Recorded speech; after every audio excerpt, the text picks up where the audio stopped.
জীবনে প্রথমবার এই রেসিপিটা ট্রাই করছি। আলহামদুলিল্লাহ খাতি কিন্তু সেই স্বাদ জাগেরে খাওয়াইছি তারা সবাই কইছে খুবই স্বাদ খাইছে, সাথে কিন্তু রেসিপিও চাইছে। তাগের জন্য আমার আজকের রেসিপি। ও আপনাদের তো কই নেই আমি কি রাঁধিছিলাম আর কি এত স্বাদ হয়েছিল। আমি মূলত গাজরের পায়েস রাঁধিছিলাম। গাজরের পায়েসটা রাঁধার জন্য আমি প্রথমে 5টা গাজর নিয়ে নিছি। যেহেতু প্রথম দিন বানাচ্ছিলাম তাই আর বেশি নেই, তবে বেশি না নিয়ে এখন আমি পস্তাতেছি। তাই আপনাদের করছি বাসায় ট্রাই করলে অবশ্যই বেশি করে বানাবেন। যাই হোক, গাজরের পায়েস রাঁধার জন্য প্রথমে আমি গাজরটা ছুলে গ্রেটারে গ্রেট করে নিছি। তারপরে হাত দিয়ে চাপে গাজরের থেন সব পানি বাইর করে ফেলান লাগবে। এরপর একটা কড়াইতে সামান্য পরিমাণ ঘি দিয়ে পর 2টে এলাচ দিয়ে হালকা নাড়ি চাড়ি গ্রেট করে রাখা গাজর দিয়ে দেয়া লাগবে। তারপর গাজরের মধ্যে হালকা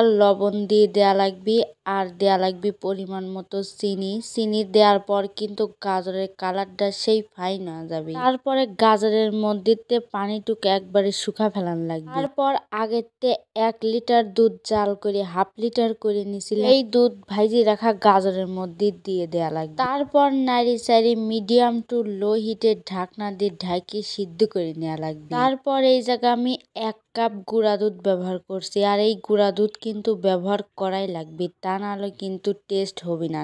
ব্যাস রেডি হয়ে গেছে আমার এই গাজরের পায়েস। দেখতে কিন্তু সেরকম সুন্দর হয়েছে, খালি দেখতেই না খাতেও কিন্তু খুবই স্বাদ। আমি আপনাদের 100% গ্যারান্টি দিতেছি, বাদ যদি একবার বানা খান আমার কথা বারবার মনে করা লাগবে। যাই হোক, প্রতিদিনের মতো আজকেও কই ভিডিওটা ভালো লাগলে একটা লাইক দেন, কমেন্ট করেন।